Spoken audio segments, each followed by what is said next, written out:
Jevon has been making video games since she was 12, but spent most of her career as a software developer, a new mom of a 2-year-old toddler.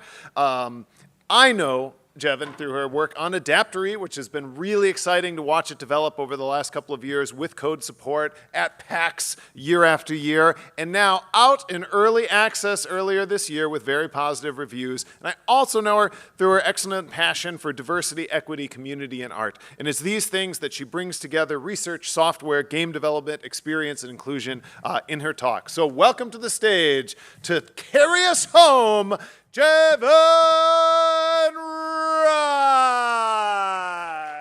That was an amazing intro. Thank you, Rick. Kia ora, everyone. My name is Jevon Wright. I am talking to you at the very last talk of the day about generative AIs.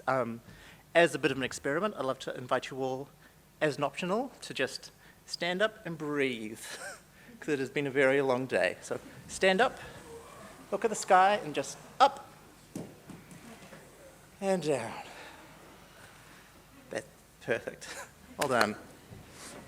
Because this is quite a spicy topic, and I thought originally half an hour would be plenty of time to talk about it. It is definitely not. I had to cut out so much stuff, so I'm going to go through this quite quickly. So yes, as Rick said, I'm making my first game called Adaptory. It's a 2D base building simulation game, and it has no generative AI in it. So first, I'm going to set the scene about what I mean by generative AI. I mean a large language model that generates text, or audio, or sound, or video, or any other form of information. This can be a chatbot, or more recently, it can be an agent, so something that generates responses and does things for you. They include ChatGPT, Copilot, Gemini, Diffusion, Midjourney, Sora, and plenty others. And the talk, my audience for this talk is anyone who is considering or actively trying to make a video game using generative AI. So my goals of this talk are to explain why my game doesn't use Gen AI, and why yours shouldn't either. It was to cut through my own bias and to continue learning. So through doing this talk, I wanted to make sure that I was still on the right page and see if anything had changed.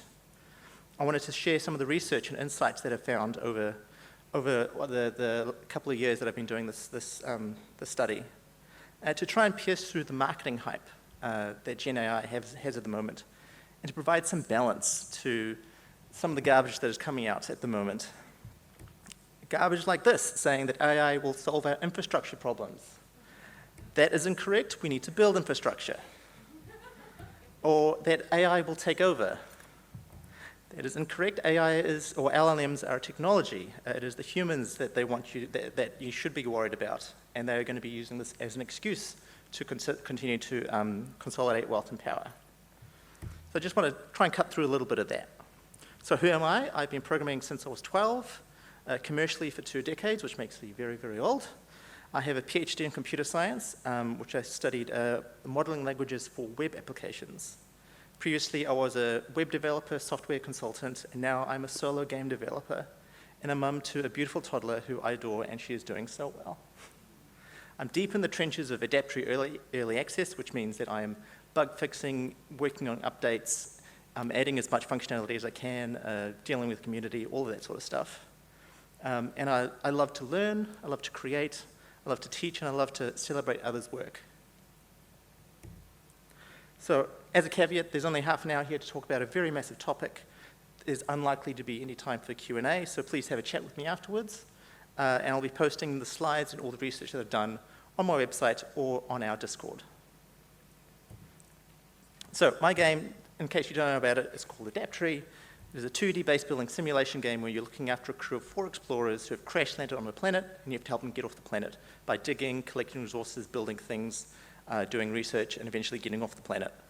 My goal with Adaptory is to make it a deeply complex but accessible game, something that is easy to learn, easy to play through the first time, but very hard to master. My goal of the game is to make it systems driven, so lots of simple systems that combine together in really interesting ways, and have emergent gameplay. So these simple rules connect together in really interesting ways. It's on Steam Early Access right now, and we've just released the first update.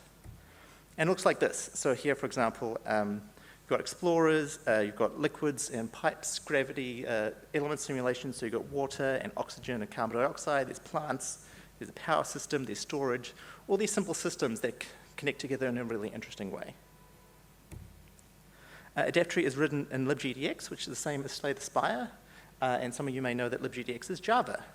I'm also using fmod as well to do sound engine stuff. It has no generative AI in any of the process, from the development to the code to the art to the marketing. None of this has any Gen AI anywhere.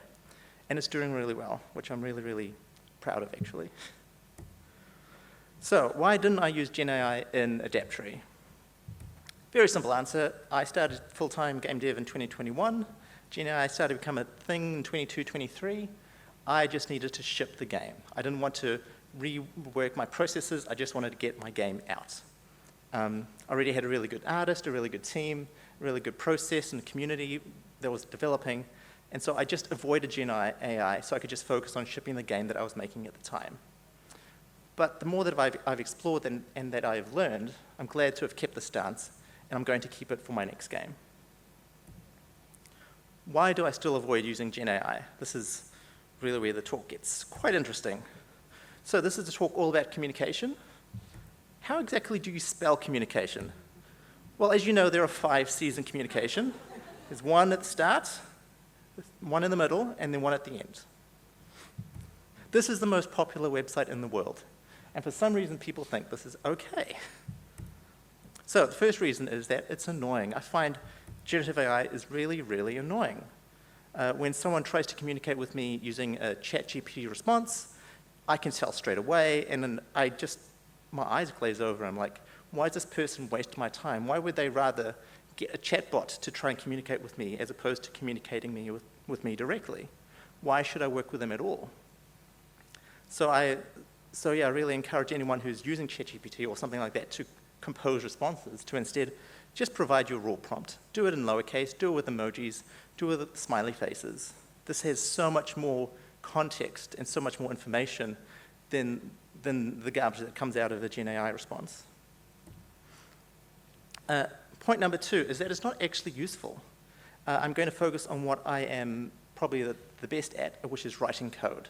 So I've been doing software development for 20 years, and I found Gen AI is just not that useful. So Adaptree is a code-heavy game. It is a very complex game on PC and Mac with lots of interacting systems, which means there's a lot of edge cases. There's a lot of situations where this explorer was failing to do this thing because of this system interacting with another system. So there's a very focus on test-driven development and doing continuous delivery and integration. I have a special focus on UI, on accessibility, on performance, and on modding. There's over 300,000 lines of code, 8,000 tests, 8,000 commits. So it is a very code-heavy game. So you think there'd be somewhere in here for me to introduce some sort of Gen AI, maybe. But the thing is that writing code is by far the easiest part of my job. It is the fastest, it is the most fun, it is the simplest. The hard parts of coding are things that Gen AI cannot help with. Requirements capture, designing a system architecture, debugging and optimization, doing tutorials, doing polish, doing balancing, not to mention all the other parts of game dev, which is actually harder than programming. Things like the art and animation, the game design, the legal, the localization, all of this stuff is not helped with Gen AI. And yet, so much of the industry is the tech industry is saying, hey, you should generate all your code with Gen AI. But the key thing is that Gen AI is not going to work well with a project the size of Adaptree. Because of a context window, Gen AI can only have a certain limit of tokens before it runs out of context. And so Gen AI at the moment encourages disconnected, piecemeal code. And the more disconnected or piecemeal your project becomes, the harder it will be to work in. To be effective in any software system, you need to have a strong mental model of the system. And if you're in a very large system, then you need to understand, you need to have a strong mental model of the small system that you're within. This is a fantastic book that talks about the implications of team structure on your system design. And in my previous roles, where I have been working on very large systems with millions of lines of code, the majority of my day was helping teams rediscover their own mental models. So Gen AI is making this all worse. The tools are not reliable. At best, the output from a Gen AI or LLM is guaranteed to be probabilistic and at best won't break. You should not rely on it for anything important, And this is actually in the terms of service for Copilot. It is for entertainment purposes only. How could anyone rely their business on such a tool? It's wild. Hallucinations are another big aspect of LLMs. So by hallucinations, I mean factual incorrectness, misinterpretation, missing key details, and fabrications. I found a couple of good papers about this. This is my favorite proof so far, which says that essentially LLMs will always, they have a non-zero probability of producing hallucinations, which means that you cannot rely on them to be correct in any context. And that is just the nature of the processing information, basically. The paper gets into the weeds of formal logic, but basically, because you can emulate an LLM with a Turing machine, and Turing machines can't decide the halting problem or the acceptance problems, which you need to be able to eliminate hallucinations, you cannot eliminate hallucinations from LLMs. It's a very good paper, but it is quite dry. And so I found this fantastic quote on Blue Sky. Well, actually, I found it on Mastodon, but it was reposted on Blue Sky, from Blue Sky, where you cannot use an LLM in any context where being wrong is a problem. I think this is such a fantastic statement and something that you really need to keep in mind whenever using LLM. I do think the technology is still quite cool, like the concept of being able to take large volumes of information and summarize them into a model that can then produce what is most likely going to be in response to another prompt. So one example is on-premise self-developed LLMs, I think is pretty cool. I haven't done it myself. I do want to have a play, as long as you're not stealing content to train it. I don't know if there's been any games where you're emulating or you're fighting an LLM, for example. I really like playing Infinite Craft, where you're actually getting to play with an LLM directly, where you take these two tokens and you try and put them together in a new and novel way, and you see what the LLM comes up with. I think the tech is quite cool for situations where you want something that is not, which is not reliable, that you want it to be inconsistent and to be way out of left field. Like fuzz testing. Here it's not generating solutions, but it's generating the problems.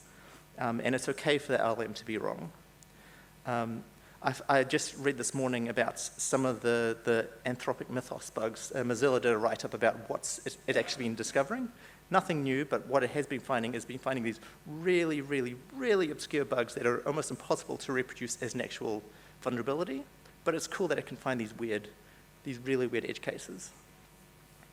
And it is fantastic for spammers and scammers. I've never gotten so many fantastic emails that are just garbage. The third point that I want to cover is that the use of Gen AI or LLMs is actually quite dangerous for your studio, I think. A couple of risk areas. The first risk area is copyright. So copyright is what allows us to exploit our hard work. It encourages creativity. That is the purpose of copyright. And it's the backbone of your studio's IP. But in New Zealand, you can only copyright something that has been touched by a computer if it has been arranged by a person. You cannot copyright content entirely generated by a computer, and that includes an LLM. So if you are using a Gen AI in your process, how are you going to maintain that you have used sufficient human involvement and that there is originality and personal free creative expression? Is it something like you're going to have to keep an entire log of every employee's interaction with your Gen AI? Second risk is licensing. So most, if not all, code generative models have been trained on GPL code, which is a license which says that if you have any copy of this code in another project, that other project also has to be under the same license. So if your project includes any GPL code, the entire project must be open source. And if your generative AI has been trained on GPL, then what if one day you're forced to open source your entire project because you've used a Gen AI that has used open source? This has not been, I think this might be underway in the courts, but I'm not sure. I don't want to be involved in this whatsoever. Another risk I found is insurance. So if you're releasing a commercial game, it's important to have insurance in case you release bad code. If you release a version of your game that accidentally deletes a player's hard drive or whatever, then you have this backup to help you recover from that event. What if you're in the process of writing code with or working with an LLM and it installs a bad piece of code, like it accidentally deletes your registry? What if your agent that you're working with uploads your entire source code to another third party? If you have insurance, will your insurance cover for these sorts of events? So I looked through my technical insurance, and it explicitly does not cover technology errors. It only covers competent, non-malicious employees. So that means that if you're using GenAI, you have to monitor and review every output by a competent human. So this is another area that you need to be aware of. Another risk is that with the use of GenAI, there's a risk that we're going to lose seniors permanently. So the only safe developer with an LLM is a senior developer. And the only way to become a senior developer is to first be a junior developer and to teach others to become a senior developer. And the only way to grow as a junior is to experiment, is to learn, is to observe, is to practice, is to teach, is to think creatively and critically and to actually ship things. And if you don't hire and train juniors, you're never going to have seniors. This is such an important point that I really want to point out. If your studio or if your industry is not training the next generation of people, you're going to have a dying industry. And this is another risk that I found. So even if LLMs were useful, they're wildly underpriced. We've seen how much investment they're getting in at the moment, billions of dollars per month. If you're using LLM, your prompts tend to be tailored to the specific model, which means that it's very unlikely that you can migrate to a different model. So if you're using Claude, it's very unlikely that you can move to OpenAI because the models are so different. And so providers want you to lock in your studio into their specific models, and they're happy to burn cash in their quests until they've got that lock-in. And then you should expect your subscriptions to get significantly more expensive at some point in the future.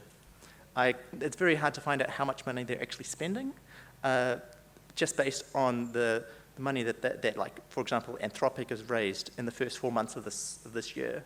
They're running anywhere like at least 4 to 12 times in income or in investment versus what they're actually occurring in revenue. So I'm expecting at least 12 times more expensive, possibly 50 to 100 times more expensive. And as I was writing this talk just a few days ago, GitHub increased their prices by 9 times. And this is going to happen more and more often. So the use of GenAI is not also damaging to your studio, it's actually damaging all of our futures. So I did a little bit of experimentation. I said, is Adaptree out yet? Like, I am the expert in this field. I know everything about the game. I know when it was released. I know the hour. I know the minute. I remember seeing the button that I clicked to release it. I did the exact same Google search on the same device. Every single search result came up with a different answer at the very top of the page. And 92% of them were inaccurate. I didn't realize it was this bad.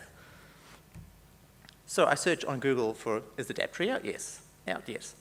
This is correct. Yes, Adaptree is now out in early access on Steam. Except Google then insisted on adding all this other garbage information, saying that it was released on the mid-April. That is incorrect. That it was also that it's only on PC. That is incorrect. That it's available on itch.io. That is incorrect. That it was currently priced at 20 US. That is incorrect. Like, there is so much information here that it gives, that the AI overview insists is correct. And it's right there at the top of the page. So I would actually say that Google's AI overviews are damaging human knowledge. Every time you do a search on Google now, it leads with an authoritative but inaccurate result. Every search now takes an extra 5 seconds to load. There's no consequence, there's no oversight, there's no way to turn it off.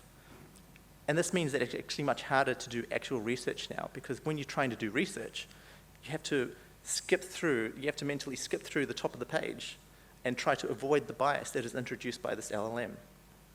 And I don't want to think about how much carbon emissions has been wasted just from my searches alone. Like, I do 20, 50, 100 Google searches a day easily, and that is a lot of wasted space, a lot of wasted time. The GenAI bubble is breaking what we have. This is a screenshot from this morning. GitHub is not even achieving 1.9 of uptime. which is wild. Companies, as I'm sure we're all aware, they're investing in marketing hype and doing Gen AI stuff instead of actually focusing on the tools that they have at the moment. They're doing mass layoffs, there's a massive loss of institutional knowledge, etc. And they're forgetting their purpose or their core value proposition. And this was something I found real interesting. The use of Gen AI is damaging critical thinking.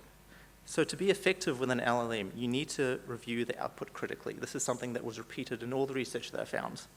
But if you use LLMs without structure, it has the potential to impair critical thinking and comprehension, which means there's a major risk of having this negative feedback loop. The more you use LLMs, the less you'll think critically. The more you use LLMs, the less you think critically.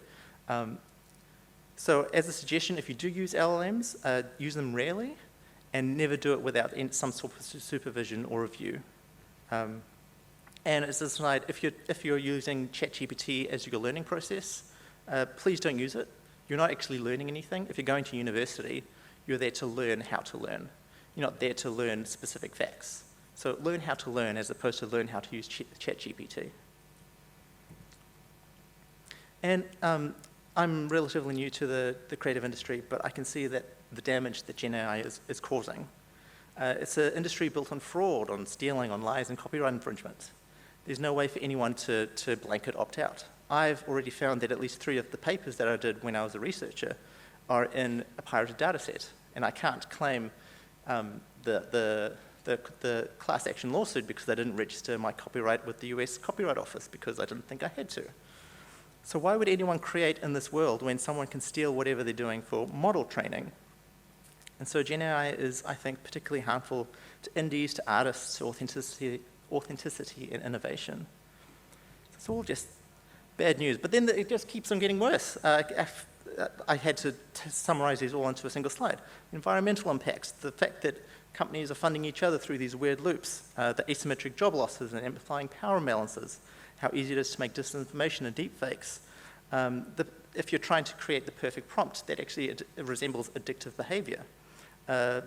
Similar to how you can't prevent hallucinations, you can't also create the perfect jailbreaking. Like you can't prevent jailbreaking. You can't prevent prompts from being misused. It is intrinsically biased because it can only reproduce what it's seen so far. It is used in, I don't want to say it, and it's actually being used in the Iran war today. Like this is, if you're using generative AI, this is what your players will have seen. This is what they'll be thinking about. And so I'm very glad to have avoided this. But I wanted to make sure I wasn't just in a bubble. So I did a little bit more research. So showcases and events also do not want Gen AI in the games that they showcase. There were 18,000 games released on Steam last year, and if you're in an indie game, if you're making indie games, you want to be in as many events as possible. You want to be in events all the time. And the majority of showcases that I've seen, they ask for, have you used Gen AI? And a lot of them say, if you've used Gen AI at all, you're not eligible for this event. So you might be cutting yourself out of a lot of events. Things like, do you use it? Please note that you cannot have it, these sorts of things. Last year I worked with my artist to create a little sticker to put on my little stand at Gamescom to say, hey, this has no Gen AI, because we're just getting sick of it.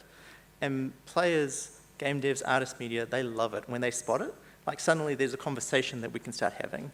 It's done a lot of heavy lifting. It helps pierce through the haze of the convention. And because I can proudly say that my game has 0% Gen AI, if there's a comment on a YouTube, like if there's a YouTube comment saying, hey, this is a Gen AI game, I can be like, no, it is not. Like, here's all the evidence. Like, I can promise you it is not. But I wanted to make sure, like, am I in a bubble? So I did some market research. I did a little survey. You might have seen it around. I shared it as widely as I could, which again is acknowledging my own bias and my own reach. It was mostly game devs, but I tried to get it out as far as possible. I posted on Reddit on sample size and things like that.